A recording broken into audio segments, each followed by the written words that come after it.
Okay, I want to thank you all for taking some time today to come to this in-service. Is taking this in education to the next level. I have some distinguished colleagues here that's going to help me. Lorianne Martin, which you know, and Dr. Coleman. And they both have taken some extra courses to be receive a certificate to teach online. So they've had quite a bit of additional education related to distant education. DE, or distant education at Baptist Health, has come a long way.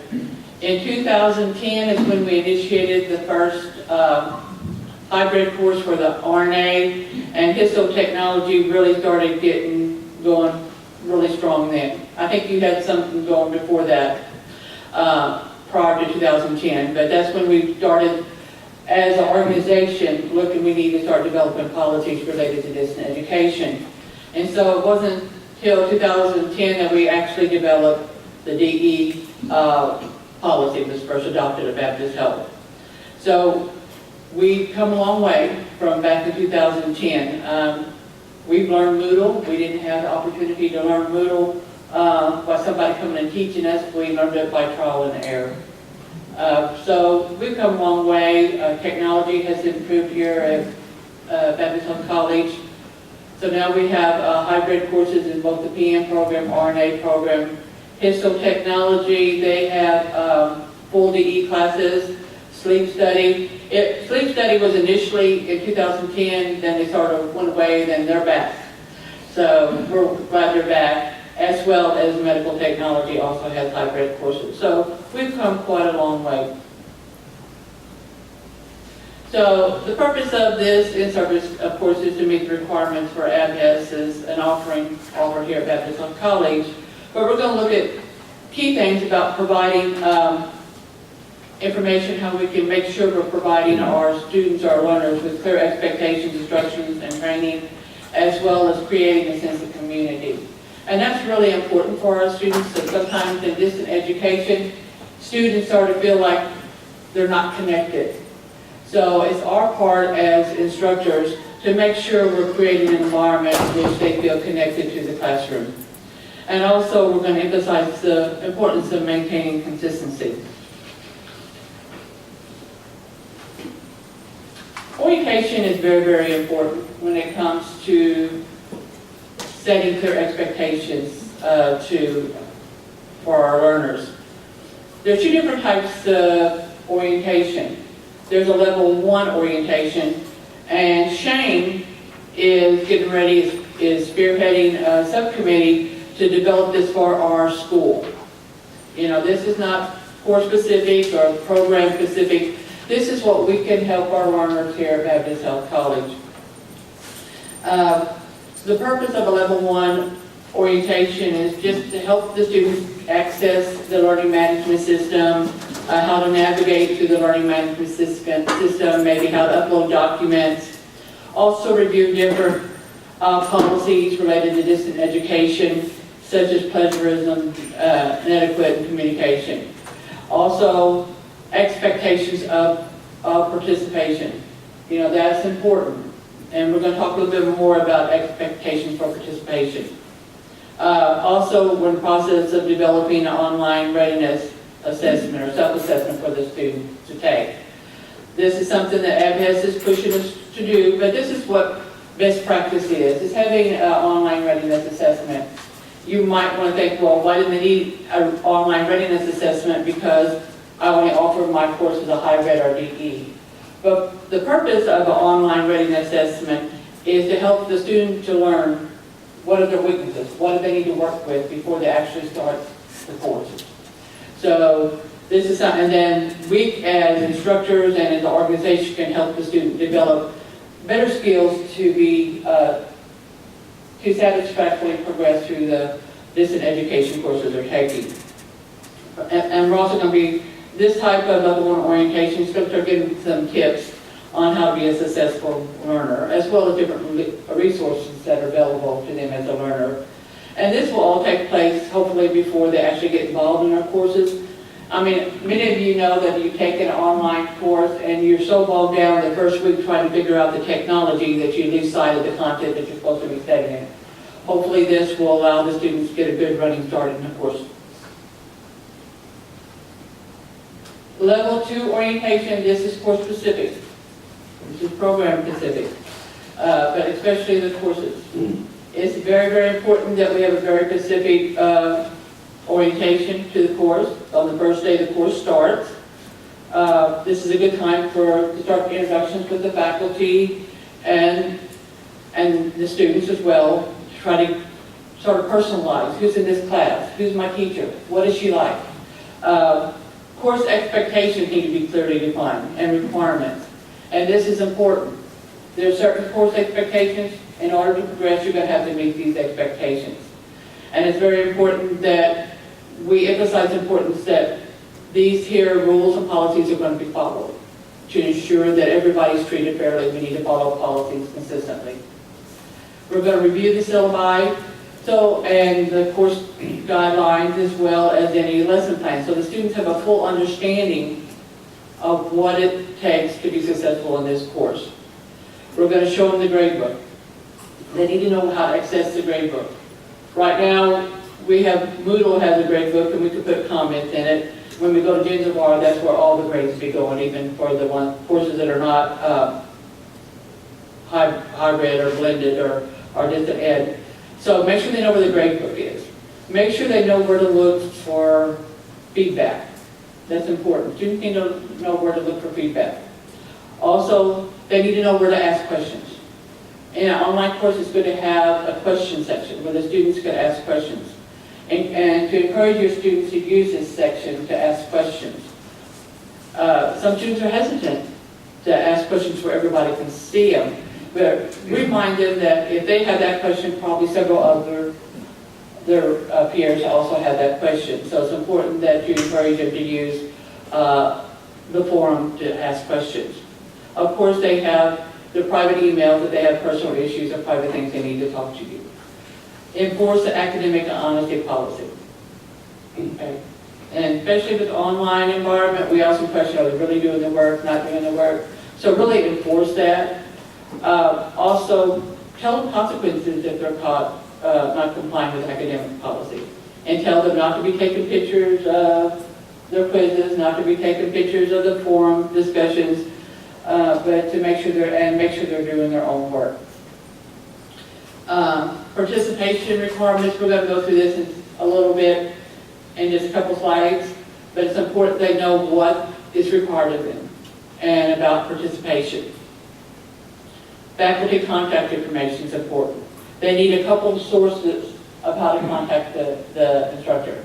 Email, phone numbers, or text messages, or your office hours at work. They need to know how they can contact you. But in the same sense, they need to have clear expectations when they can contact you. You know, they can email you any time of the day. I'm hesitant to have them text me any time of the day, but make sure you tell them, if you need to call me, you can call me between these hours on this day. You can email me anytime, and during regular business days, I'll try to respond to you in a certain amount of time. It's always good that they know when they should anticipate a response from you. Okay? But you need to have clear expectations as far as contacting and when to contact.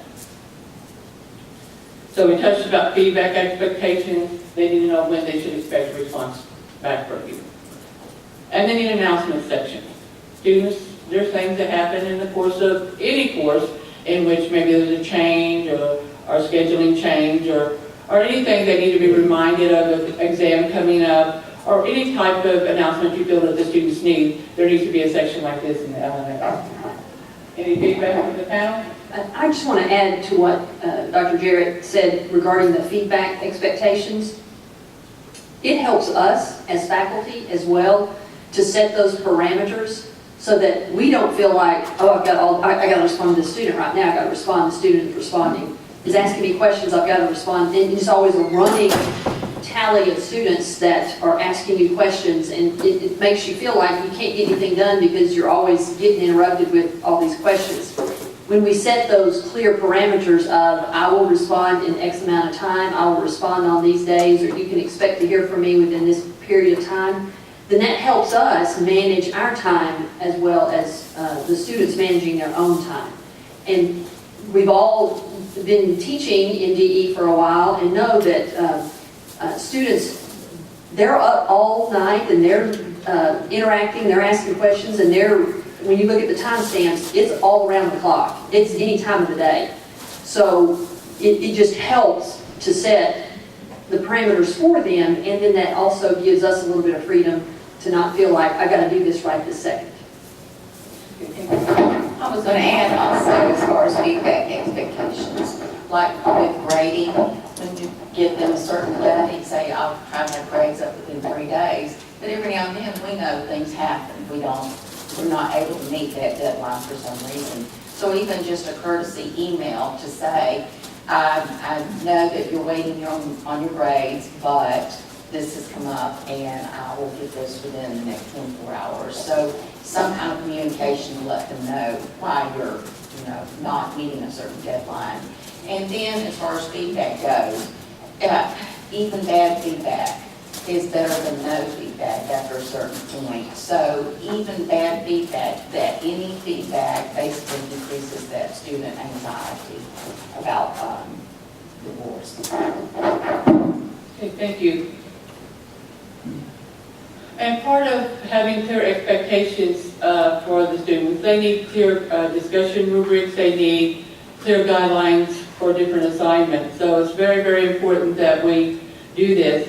It serves several purposes, having a grading rubric. It ensures grading consistency, especially if you have multiple faculty members in the same course grading. It makes sure that the grading is consistently, as well as it helps the learner know what requires to achieve a certain competency or a certain grade. It also helps you spend less time grading. If you know exactly what you're looking for when you look at your rubric, you'll spend less time grading. And it also encourages less complaints about the grade if they know they have to follow the rubric. It's so important that students have clear expectations. Discussion rubrics, we're going to talk a little bit more about them, but they're essential in helping the student develop critical thinking skills. And when you have a discussion forum, the students often say a common complaint students have, whether it's here at Baptist Health College or any university or college, it's busy work. It's busy work. And that's something that's heard literature say, a lot of students say all over the United States and all over the world. But we have to really emphasize the importance of discussion rubrics as building those critical skills needed as you enter the healthcare profession. Instructor feedback is so important, which Dr. Coleman touched on, they need to know how they're performing. You can't just not give them a grade. They need to know why they got a grade, why you took points off. It's so important that they understand why they missed points and what they need to do to improve their grades or to improve their writing. And we have found that from one semester to the next semester, that students' writing ability improves over time. So what they come into is, a lot of times in the first semester, you see much improved writing skills in the second semester. So it does help that. And a little bit of feedback on that, we have students come back to us just this year that have gone on to U of A and Mueller, and they're taking online courses. And they actually had like 3 of them come up to me and thanked us for the discussion questions that we had, because it actually helped them prepare for the next level of their education. So they're really important. And I always tell them, you get in what you put out of it, what you put in it. So if you don't get anything out of it, then you're not putting that much in it. Also, the importance of etiquette is so important when you're writing, especially for instructors. There's certain things you should keep in mind.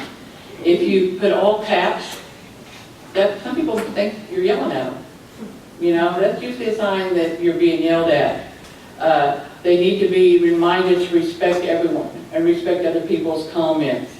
They need to limit the jokes, not a lot of emojis, and especially from us as instructors, we just don't want to put a lot of jokes in our feedback or in our interactions and in discussions. We don't want to put a lot of jokes in it or just put emojis everywhere. Be forgiving. Everyone makes mistakes. Everyone has typos. Everyone makes comments that are just out there, and that's a situation when there's a comment that's totally wrong. You reject the conversation in the discussion, then you contact that student personally to let them know why the comment was not correct. And make sure that we tell the students don't write anything that's condescending or criticizing or sarcastic. Participation, yes ma'am. If the entire group is at this point on the rubric, the whole group, and you maybe give like a group message, a lot of you, this number 6, or we're unclear about this, does that consider that feedback to each student, or is that you have to go in and say it to each person? I think you have to do feedback one-on-one as well as I'll talk about earlier, because best practice is for forum discussions. We're giving feedback during the forum discussion, but also doing a summary at the end of the forum discussion is best practice. So a little bit of everything. Sometimes if you start looking at the discussion, the students are way going off the wrong way on the discussion. It's okay. I know a lot of you are going this direction, maybe you need to focus in a different direction. That's perfectly okay. But you still need to have that instructor to student and student to student interaction. Well, I can speak to that because if I have a particular test subject that I know that they need to have prior to the exam, and no one seemed to touch on it, then I will make a point of discussing that in the discussion summary. So at least I know it's out there. Maybe someone didn't cover it, but at least I feel that I have covered all my bases with that. And I think the summaries are so important when we, Shane and Sleep and Jenny, it's just that they have faculty member of one, so it's different than like us when we have anywhere from up to 7 faculty members in a course. Those summaries really help to make sure that the students are getting key points that the discussion was meant for the student to get. Can the discussion summaries be done in a classroom setting if you're having face-to-face with them?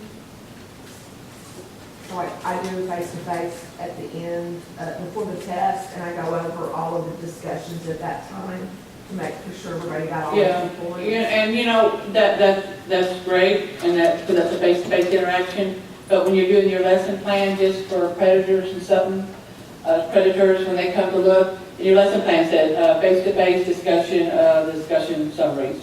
So something in there so that you have documentation. With ABNES, it's important you have to show how you're showing interactions, okay? Whether it's in your lesson plan or your syllabi, you have to demonstrate in your course material how you're demonstrating student-to-student interaction, faculty-to-student interaction. This has to be documented. Next, we're going to look at participation and attendance policies. In the Federal Student Aid Handbook, this was brought out in the course we just took last year. It says monitoring the student whether they just logging into an online class does not meet attendance requirements for a distant education course as far as Title IV purposes. Okay. What it does say, it says, however, the monitoring of student activity is tracking academic engagement, then the school would be a school that is required to take attendance for Title IV purposes. So something to keep in mind when you're looking at participation and attendance policy. So Shane for Hissel Technology has a good attendance policy, and for the RNA, I did an attendance policy, participation attendance policy. Grant you, when I did mine attendance policy, it was not related to Title IV. I did it for another purpose. But I'm glad it's there because it's already meets those requirements by Title IV. But I had students that had a high grade, and so they decided, well, I'm just going to take 2 weeks off. So they don't even go on the course, they don't do the activities for 2 weeks. They still pass the course, but they didn't do the work for the course. And so this is not right either. And so it got the wheels spinning about the importance of participation and attendance being connected. I think every course should have so many course hours. You can attach to attendance. Fortunately for us, the courses we're teaching now had hours of lecture attached to them, so I took that parameter. Like if I had a lecture that was normally 4 hours and so I was a hybrid, I would count, if they didn't do the activity for that week, that would count 4 hours of absence to me. Because, nursing's different than histo and allied health. We all have different ways of tracking attendance. But this is one way that we were still complying with the policy for the RN program and still also complying with Title IV expectations. Shane has a very nice participation attendance policy. And in handouts, you can look at both our policies. I think they both serve a very good purpose. Any comments here? I have a question. Yeah. Yeah. Some of our students get kind of incensed because they download those lectures. They go ahead and pull them down to their own computer. So when we start talking about participation in attendance, Okay. tracking their hours online is a little bit harder. Because I run into that with we do a Lab CE final prep program at the end, and that's how I track how much time they've spent on it. And, Yeah. But they when take you go issue back, with it. to here, it says, we can't really sometimes track time, so we have to do it with student engagement. I can So do that. you have to somehow or another, you're going to track that with your student engagement. You're going to track that with how your students are achieving the competencies related to that coursework. I ran into that in the spring whenever I had some students who were at risk, and I would call them in and I would pull up their little report and I'd say, well, here it looks like you haven't accessed the course in 3 weeks. And they would come up with various, excuses. Well, I studied with so-and-so, or so-and-so ran it off for me and puts it on my desk when I walk in. And my answer to that was always, well, results, you can't argue with results. Whatever you're doing is not working. Maybe you don't need to be depending on your buddy for your handouts. But yeah, there's no way to track that with sometimes the way you set Moodle up. But like she's saying, you have to look at their discussions and their engagement in the course. Paula? I was just asking, this attendance for policy, you just put this in your syllabus, Yes. and does it need to be anywhere else? And syllabus is fine. Syllabus. Yeah, as long as you have a clear expectations for your students. So next we're going to talk about a sense of community. Talk about a social presence. So what is a social presence? It's defined as the ability of learners to project their personal characteristics into the community of inquiry, thereby presenting themselves as real people. Students, they really need to feel like they're part of the community. They need to feel that they are real and just not somebody that's alone in the environment. And developing a sense of community through social presence is very important to the learner. It motivates them. It makes them more satisfied. It helps collaboration between learners and peers. And it helps develop that peer relationship. So there's several techniques that you can explore to help improve social presence in the classroom. Of course, it's discussion forums. Discussions allow the students to take their knowledge they already have now determine sort of what they could build or elicit from their own knowledge, and take that new knowledge that they're gaining and how they can come up with a solution or make sense of it or interpret the meaning of it. Discussions can be both verbal and nonverbal. They could be synchronized or asynchronized. But these help build collaborative skills and critical thinking for our students. We did a trial of some synchronized classes last year, and the students loved them. They love the synchronized classes because it sort of made it seem like a real classroom, I think. The faculty loved it too because that discussion they didn't have to grade. But it was really beneficial. And fortunately, we're going to Gentle Bar, and they have that built into the program that we can have synchronized classes. So when we're developing a discussion forum, we need to keep a few things in mind when we're building one. We need to avoid questions that just have very single or few answers. Because when this happens, and one student answers the question, the next student answers the same question, the next student answers the same question, engagement's gone.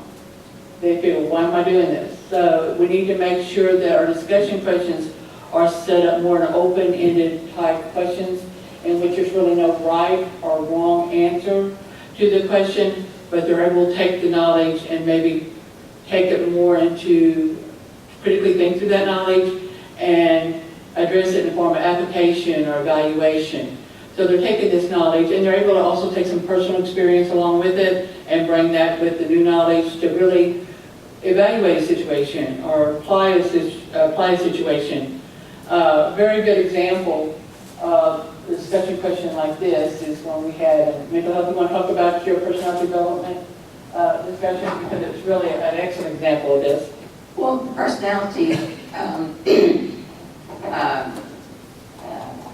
personality disorder lecture consisted of a few videos, and it was a nurse interviewing patients with certain personality disorders. And so everyone had to watch the video and note characteristics of the personality disorder that the patient was showing in the video. And then the peer responses had to go along the lines of what was one characteristic that your peer didn't mention. So they would have to go back and fully read their peer's original response and then come up with something different because there were so many characteristics that were denoted in the films. And then to bring an air of prior experience and to increase their observational skills. One thing that I had them do is, and this is always entertaining for everybody, but I asked them to talk about one family member or acquaintance or even a public figure that you think may have a personality disorder, and what characteristics do you see that leads you to believe that. So it brought an air of personalization to it and kind of improved their ability to look around and see what they, see in their environment and make their own judgments about things. Okay. Thank you, Lorianne. Also, another method to help create social presence is group projects. Students hate group projects, but we know for the healthcare, we have to work with other professionals. I have to work with Shane. I have to work with, we have to work to communicate. With Jenny, we all come from we all have different specialties, and we all bring different ideas and different expertise to the table. But nursing's not the only thing that's an expert. Everybody brings their expertise to the table. And students need to learn how they can communicate effectively with team members and other professionals. So group projects is an excellent way to enhance those communication skills. And we know how important communication is because it's one of the major reasons why we have a lot of medical errors, right? So communication is something they really need to work on. If there is a group project, we need to make sure that roles are clearly defined with timelines and guidelines. The instructor would serve as the facilitator. She wouldn't want to be in there telling the students what to do. She would be like a mediator or help resolve conflict if they arise. But group projects, you know, they probably won't like it at first, but it's really going to build a lot of communication skills. Well, you know, if you're going off constructivist theory for learning, then the more that they can understand not only their prior experience and their prior knowledge about a subject, but part of it is hearing others' input and others' opinions on a topic, and hopefully learning from others around them. So that's a good point of the instructor, is to sometimes even play devil's advocate in like the discussion forums. You know, make them think a lot. I always say, I love the way you think outside the box, because if someone can come in and present a totally different point of view, they may not agree with it and they need to learn how to defend themselves, but yet they also need to be learning from others to constructively their learning. Okay, thank you, Lorianne. Next, we're going to look at cognitive presence. And this is defined as a process of collaboratively constructing meaning and confirming understanding in sustainable and community of inquiry. So they're able to develop that sense of inquiry.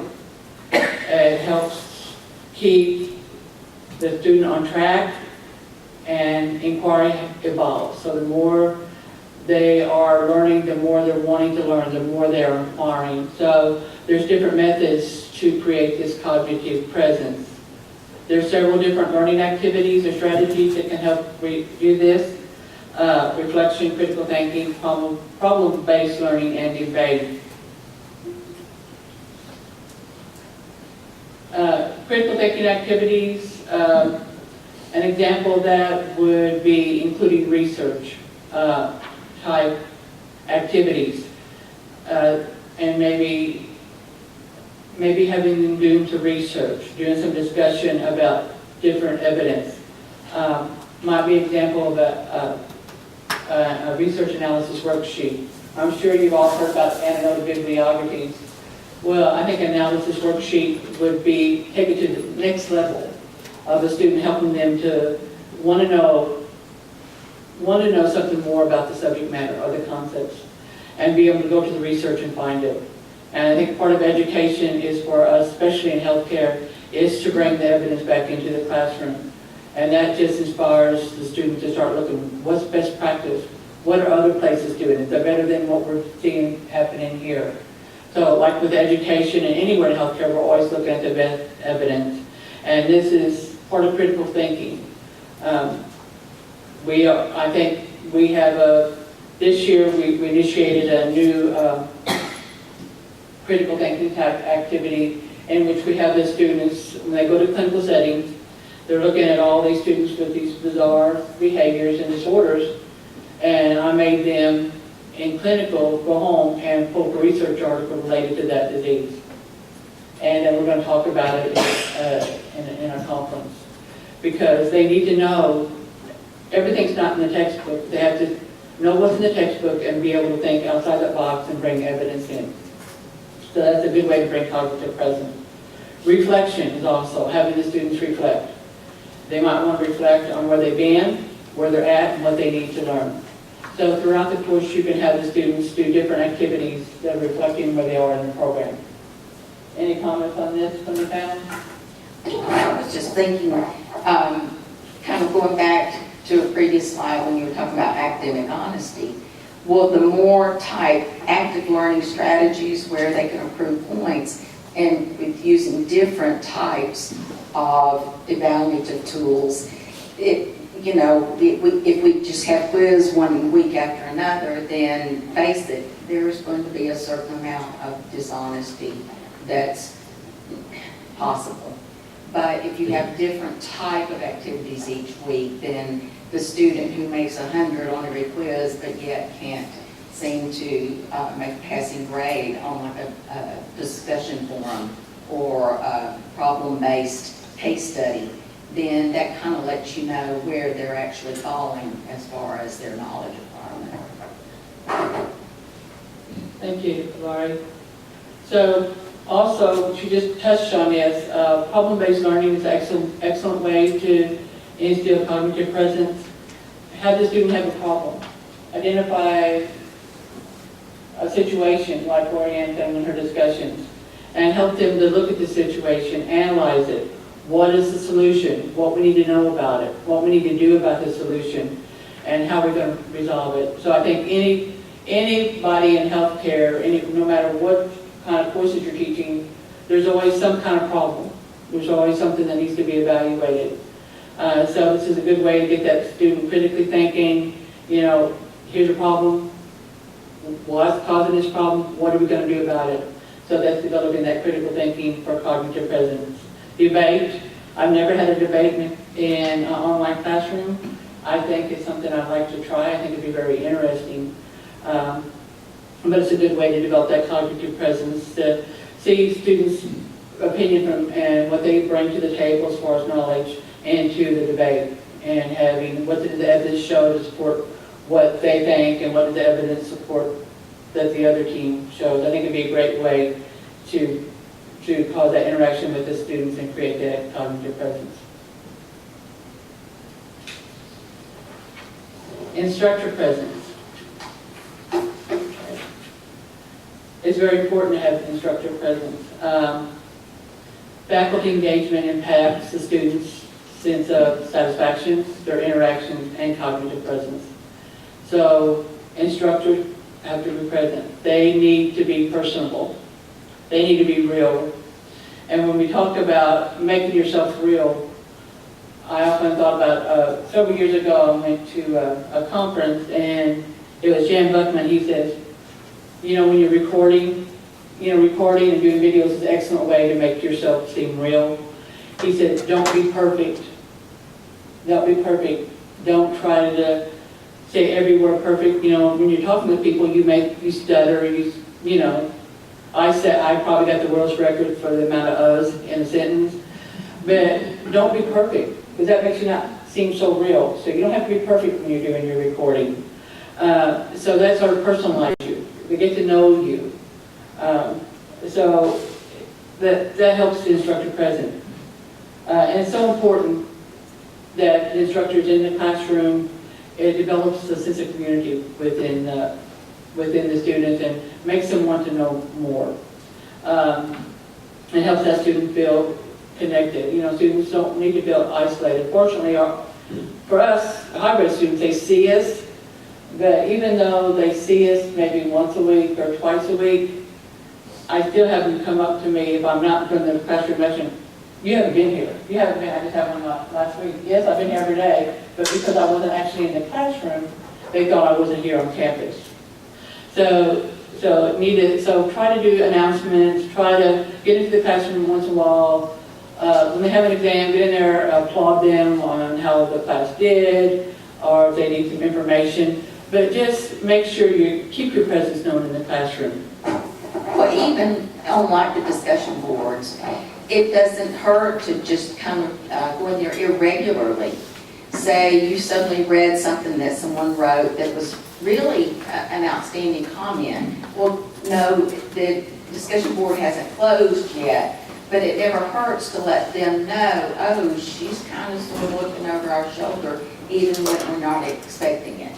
So that's what I like to do, is go in and just pick out a comment, even though it might not even be one of my students, but it's like something that I feel just kind of puts my presence there, so they know somebody's looking over what they're reading or writing. Because I know it always used to irritate me when I felt like I was just knocking myself out on a discussion board and nobody answered it, and there was nothing from the instructor. Oh, good job.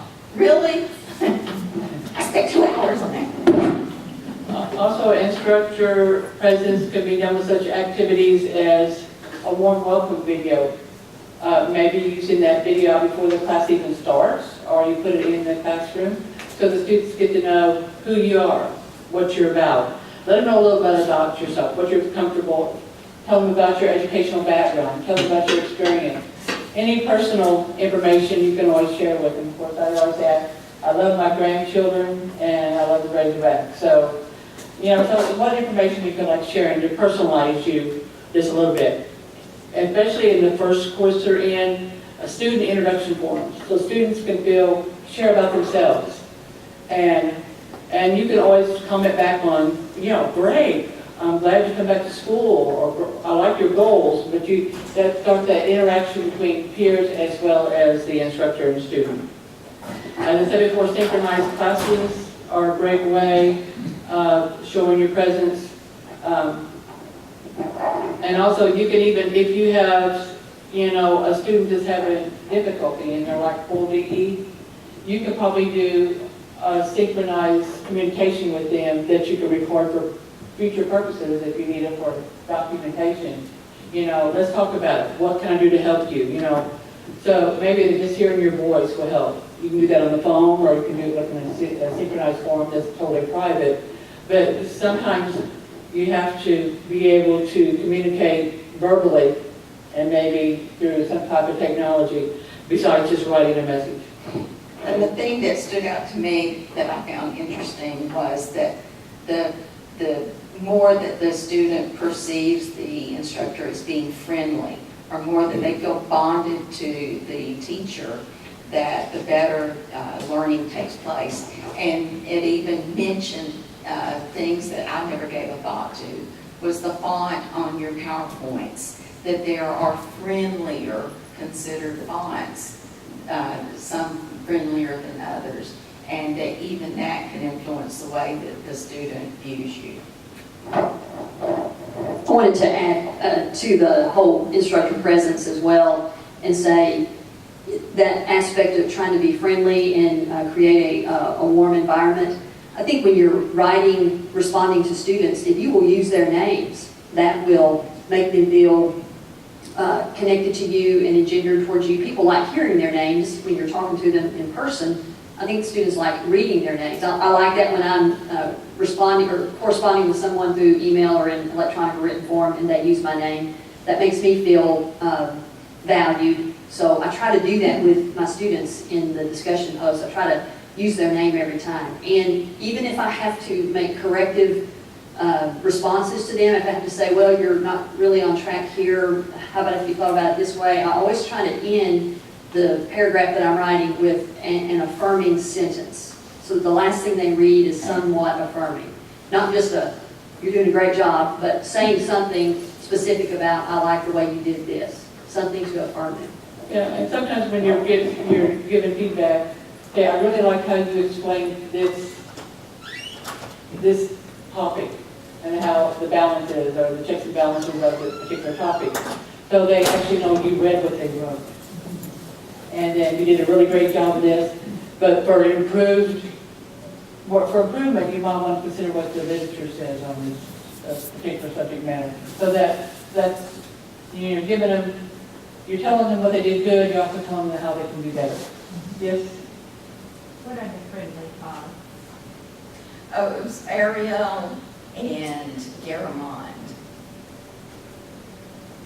And you know, also, you know, we, a lot of times, with all our education, don't use first person, don't use second person. And when you're writing to students, it's sort of hard to say, hi, so-and-so, or hello, so-and-so, because you think, well, that's not professional. But for the students, that's what they need, that personalization.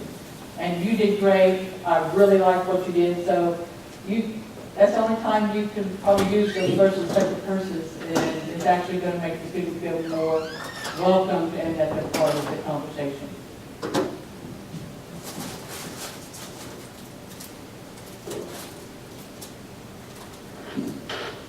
Since timely feedback, we've touched on this quite a bit as far as improving our online environment, our classroom. Students need timely feedback. They don't need to turn in an assignment 3 weeks later, they're still waiting on the grade, or 2 weeks, they're still waiting on the grade. That's really going to take their sense of community out the door. They're not going to be satisfied. They're not going to be driven to be motivated. They're not going to be engaged if they don't get timely feedback. And we talked about providing encouragement, providing feedback. We need to tell them when they're good, doing good, but we also need to reach out to the struggling student. Encourage the students to ask questions and get feedback. And we talked about instructor methods of contact. Make sure they have several methods and your times of availability. And we already talked about instructor presence can be demonstrated through posting summaries of learning content and discussions. I don't have a lot to say on consistency, but I think it's very, very important in a class for a learner. Especially, for the RNA programs, we need to be, for one program we have several different instructors. Shane, and those who just have a faculty member of one, you're going to be pretty consistent because you're doing it all. But for us, we need to make sure we have consistency from course to course because we don't want the student to go into the different online or hybrid courses and get totally confused. There can be some differences, but they need to know basically where they can find their assignments, where they can find their quizzes, where they can find their information, their syllabi. And I think what we've learned with Ginzabar is going to help some of that consistency because they have special links with the syllabi and stuff. So our new LMS, I think, is going to really push up our online learning and DE learning. So resources should be titled the same way every time. We should have different ways of titling resources. Instructions need to be clear and concise. Okay, don't leave room for interpretation. Grading rubrics, assignment guidelines, they have to be there. They have to be consistent. You need consistency in following policy. Okay. An example of following policy we deal with quite a bit is that if you don't have your assignment due by a certain date, you will get a 0. I don't know how many times every week I'll be saying, can you reopen that so I can do my quiz or that I can do my responses to my discussion? I says, no. Maybe in the future you get in there and do your work earlier. And one student told me that the storms knocked out her car, and I said, well, I didn't know Arkansas had any storms. And I said, no, I'm not going to open it. But then on the other hand, don't be so unreasonable that when we had that storm a while back and all the faculty was out all weekend, then you would anticipate that you'll need to extend those deadlines. But when we continually extend deadlines, that takes away from our academic integrity, our integrity. So we need to stay firm with our guidelines, stay firm with our deadlines, and make sure the students know that right up front. Any questions? Before we get to questions, I just want to make one closing encouragement to you. You've probably noticed, or maybe you haven't, but let me highlight throughout this whole PowerPoint, there was a phrase that's been repeated over and over, and that is clearly defined.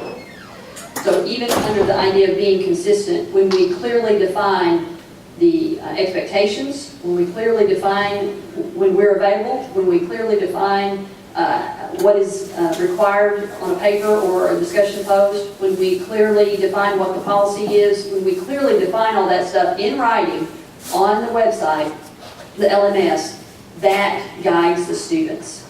That helps them. It's a lot of work on us up front, but when you do that and you do it well, or you do it right, then it helps the students progress through the course and they feel like there's something of value. They're getting something out of it. It's not just, oh, this is busy work, or this is just something I got to do, and I'll get in there when I can. They understand I am expected to behave in the course in this way, and this is how I'm going to be measured.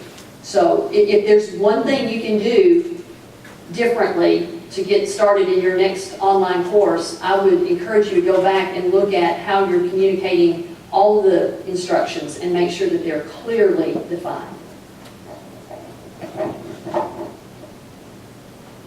Any questions? Yes? Can you explain synchronization of classroom? Synchronized classroom? Yes. That's when you have like Blackboard Collaborative, it's which you have the students that all log in to a webinar, and that you can talk back and forth with your students and communicate with your students. You know, with your size classes, like when you go take pharmacology, when it starts with Debbie, it's going to be difficult for synchronized classes. Online, you'll definitely have to have it divided up into groups. You can't hardly have 100, how many students you're taking, 140 students in on one synchronized class, there's not going to be much ability for them to communicate, so it has to be broken up into groups. But that's a great way to personalize stuff. You might have some struggling students that you want to get together and have a discussion with on how to study tips.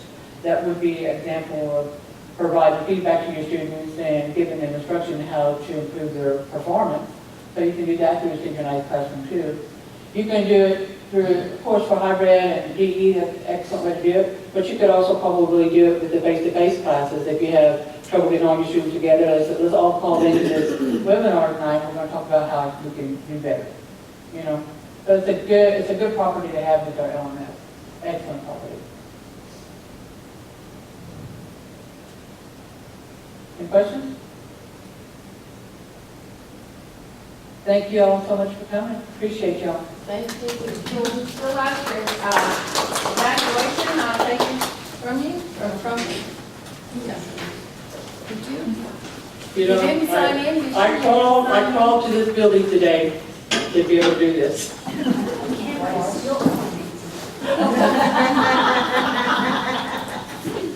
you delete that? That's part of the Bloomberg. No, it's after the private meeting.